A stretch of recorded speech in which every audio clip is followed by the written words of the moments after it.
Welcome to the very first video in this Let's Play Beginners tutorial series, as well as the very first video on the channel. Even if you are a WoW veteran, Ascension can be a bit overwhelming with all the new mechanics, improvements, and lack of templates or direction that classes give in the regular version. The goal with this series is to provide how-to guides that start with the character creation and progress through to the end game.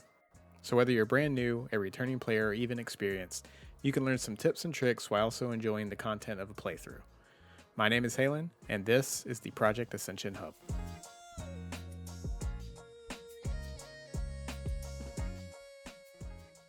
Before we get into our Let's Play and the tutorial series, I do want to talk about and set some expectations for Ascension and Season 9 specifically.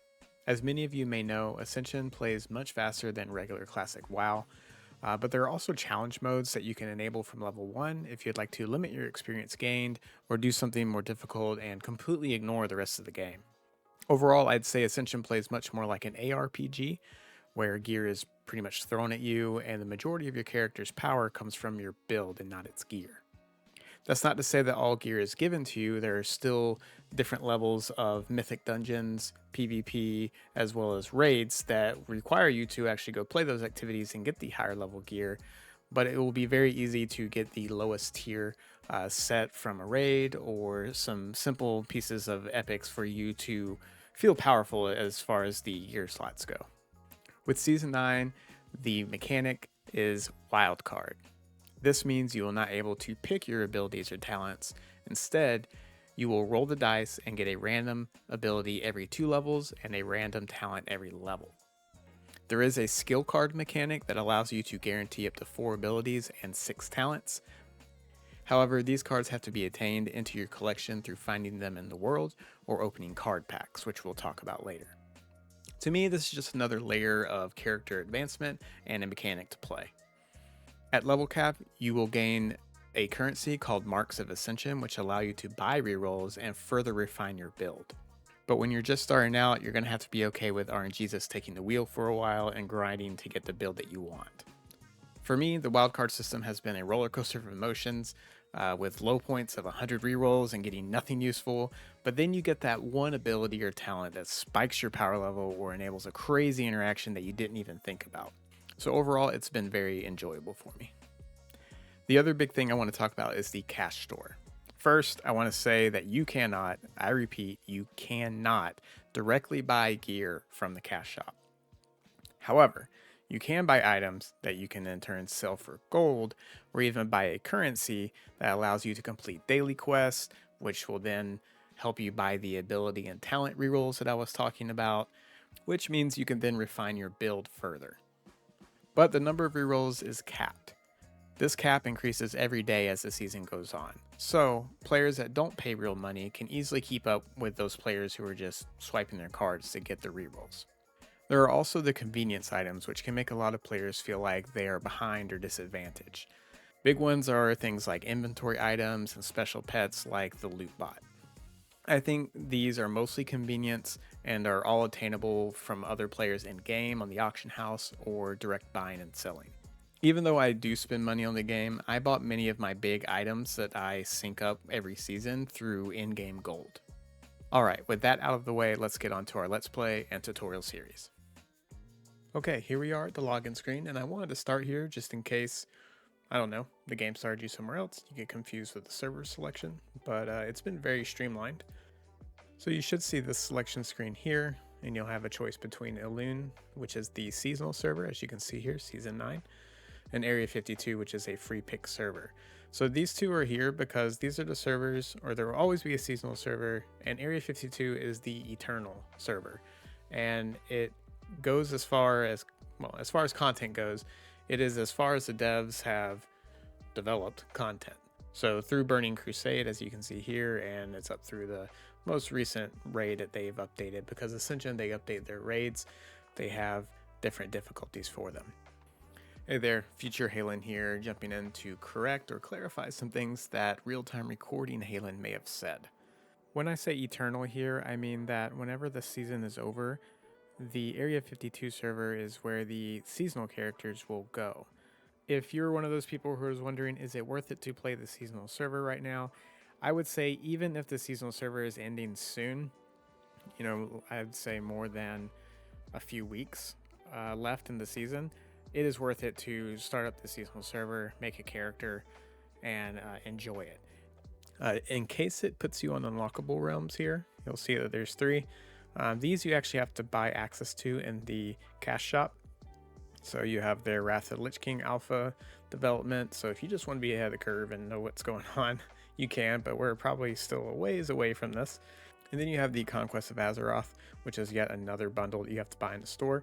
And this is like a standalone game that the Ascension devs are making, which has just brand new classes, just plays completely different, plays more along the lines of a normal MMO. A lot of people are excited about this. And then you have a PTR, which I've rarely, if ever, have joined. And then there's some rare development ones that happen every now and then. Usually in the Discord, they will announce if they're doing something on one of these development realms so that you could take part in it. And usually they'll give you some rewards for participating.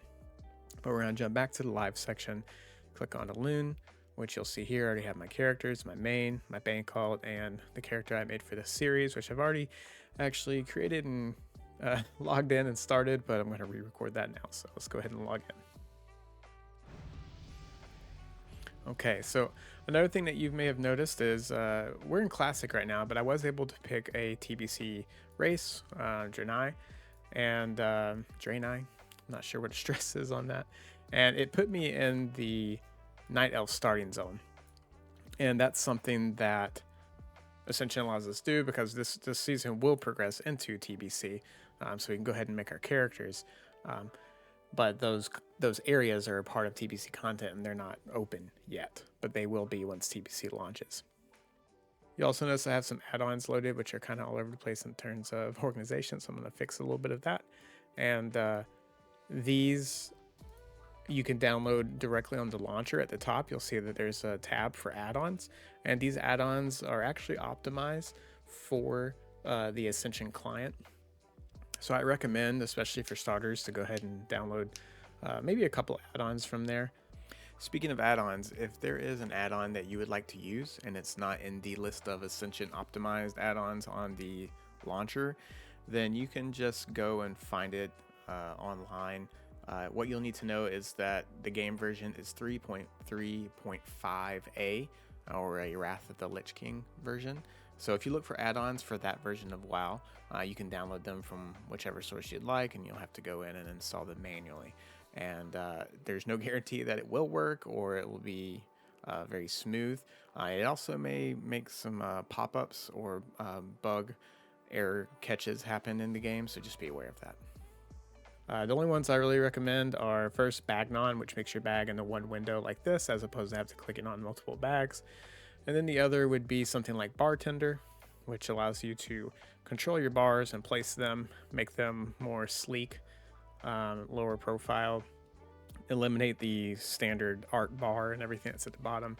And then Xpearl, which allows you to control your party windows and gives you, again, a cleaner look on your character portraits and things like that. So those are really only ones that I recommend for absolute beginners. And then if you're not a beginner, you probably know what add-ons you want, and go ahead and click on the tab and see what's available. So I've loaded in, and just in case that you have already decided to spend some money on the game, if you press the N button on your keyboard, or this little character advancement button down here, this is a very important window, has a lot of sections that we're going to use very frequently. If you happen to have bought something, you're going to get it in the mail first. And then once you use it and you go to another character, you ever need to pull something over from your Vanity Collection, which is where it goes to when you use the item, it's just this tab right here. You can click on Known, and you can see all your Vanity items that you own, which that includes your heirlooms, which I have a set of that I've built up over time from last season and up till now. So when I created a new character, I came into this Vanity tab and then got them from there. So if you're a new player and you decide, I'm going to play this game, I'm going to spend some money on it, some of your items, after you get them from the mail and use them, they'll go there to that tab. But the tab that every new player needs to look at is this one right here, Character Advancement. At level 1, you'll be able to pick from 4 abilities, and these are all level 1 abilities. So as you can see here, Thorns requires level 1. and all the rest of these are grayed out. So if you want to know what's in the pool of level 1 abilities, you can come and click through the different classes and go from there. I've already picked mine, but I'll go ahead and click the Dice of Destiny again so I can show you what it looks like. You're going to have this roll here, and they're going to be unlocked, and you can roll abilities just randomly, and you just get a random 4, and if you have one you like, you can click on this and lock it. But what you want to do to force the 4 abilities that you want to start with is go to skill cards. Now here there's going to be a filter called starter skill cards, but if you're brand new, these are going to be the only skill cards you have. So go ahead and click on that, go to starter skill cards, and just load those skill cards in. So if you, for example, I wanted Aspect of the Hawk, Serpent Sting, Hunter's Mark, so I selected those and they slotted into the card slots. And then when I clicked roll abilities, the game was forced to give me those 4 abilities. That's your first introduction to the skill card, is using the system to force abilities to roll at level 1. Now, if you have other skill cards, what you can do is you can click on the X and clear out your level 1s, and then you can add other skill cards that come up at different levels. For example, I have Locust Shot here that requires level 30. So whenever I hit level 30 and I roll an ability, it will give me Locust Shot, guaranteed. Another thing I want to clarify is the difference between regular card slots and gold card slots. Now, it won't matter for your starter abilities because the game supplies you with versions of both. You get a gold card version and a normal version. However, as you start obtaining cards, majority of the cards you get will be normal versions. So you can only slot them in the top slot. So there's 2 for abilities and there's 3 for talents. For the bottom 2 and 3, you will have to get the gold version of that card. Now, we'll talk about cards later on in this series, but long story short, gold cards are obtained through buying packs with gold, or as you open up normal card packs, there will be a progression bar that as it fills up, once you hit 100%, you'll receive a pack of each ability and talents in gold version. So slowly but surely you will build that collection, but if you want to throw your excess gold at it, you can also do that. All right, so my advice whenever you're first starting out is to pick level 1 abilities that are either a standard package of something that you want to play. So for example, I'm going for a hunter build. So this is just like a standard hunter package, which by the way, you do need auto shot for your character to continue shooting in between casting abilities, etc. Otherwise, it's like the old school click a button and you wind up a shot. But otherwise, this is a pretty, standard package. So if you want to build a rogue type character, you can come in here and pick up Sinister Strike. If you want to be stealthy, you pick Stealth and maybe a combo. But you could also get spicy with it and come over here and pick something like Storm Strike under Shaman, or maybe you also want to have Heroic Strike going off whenever you're meleeing things, because if you're playing a rogue, you're going to be generating rage. If you didn't know, in Ascension, you have all the resources available to you: combo points, rage, energy, mana. So you'll be generating rage hitting things, but you won't have anything to spend it on. So maybe you want to weave in some heroic strikes. Honestly, if you're playing a melee build, I always recommend taking charge level 1 because it's of epic quality. So that does affect how often or the probability that you will see an ability. So what a lot of people do is at level 1, they try to get a lot of the rare or above abilities because it's going to be more uncommon that you'll see those just by chance late throughout the leveling process. So that's one reason why I went with Hunter's Mark and Aspect of the Hawk, because these are very powerful abilities that are going to help me later on, and I don't want to depend on getting it. My philosophy personally is also to roll to things that are going to be super annoying if you don't get them, even if they are common.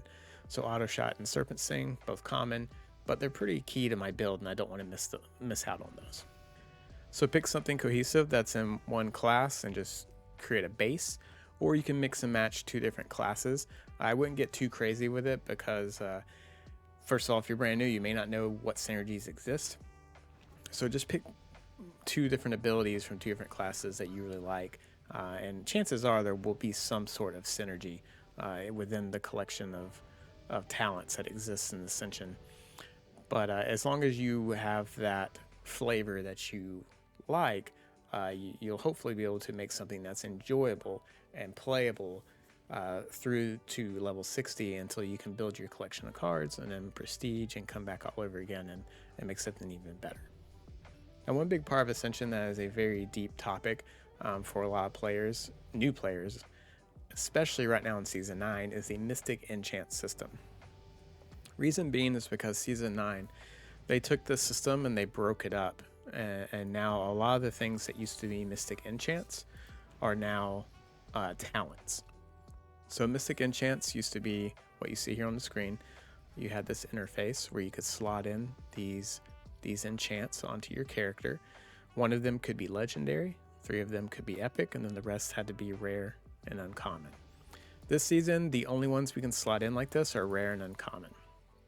And pretty much the only thing that they do is boost certain abilities and increase their crit or their damage, their proc chance, stuff like that, give you some hit.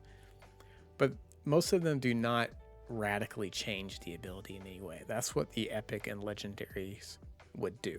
If you went back and watched the Season 9 video, which I recommend you doing even if you're brand new, because it may expose you to a lot of different terms and things that you've never heard of before, give you a little bit of context.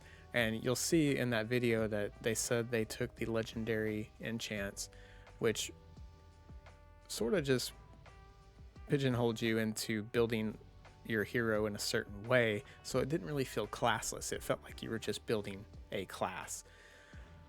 They took those and they busted them apart into thousands of new talents and spells. So now we can treat them as like modular components and really make a build that is super crazy and classless. And you'll see when you start rolling that they're all over the place. And I don't expect you to know what all they are. And the best advice I can give you is to just forget about it. And like I said, roll a level 1 base, maybe pick 1 or 2 cool mixes of class abilities, and then just go. Play the game. You'll start seeing them pop up and you'll say, oh wow, that's interesting. I didn't know that, I could combine Corruption and Sinister Strike.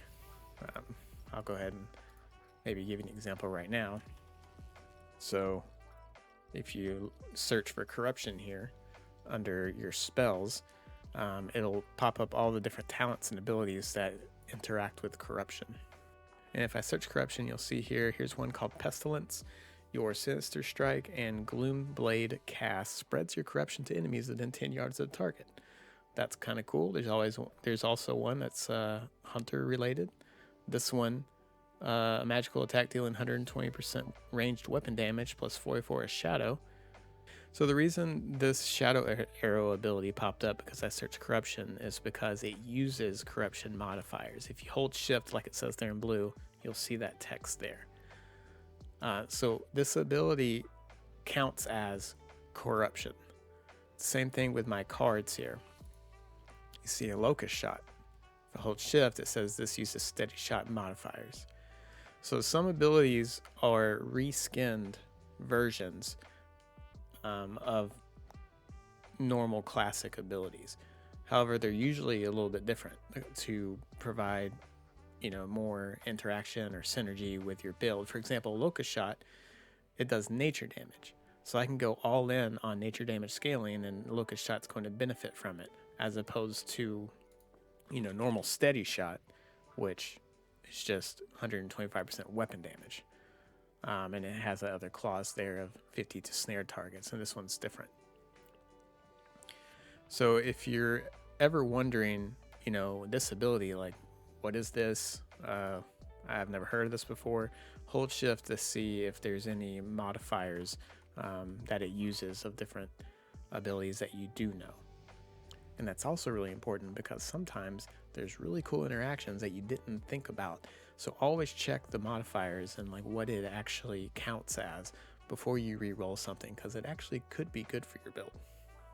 I realize that starting a new character in Ascension and being level 1, looking at all the abilities you can get, can be probably the most overwhelming thing for new players, in addition to all these new windows and stuff. But I want to remind you that prestiging or re-rolling your character is a core part of gameplay in Ascension.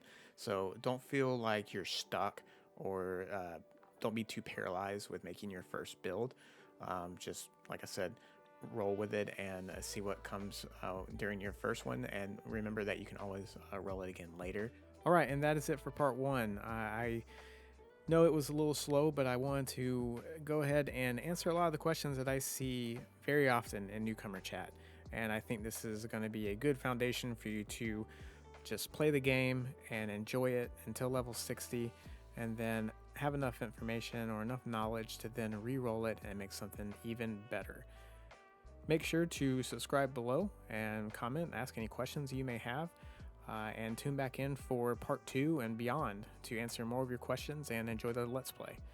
I'm actually really excited about this build. It's something I've been wanting to do since I knew the talents are being broken up. I really want to see what kind of crazy interactions and other things I could find as I roll my way through level 60. This is Halen, and I'll see you next time on the Project Ascension Hub.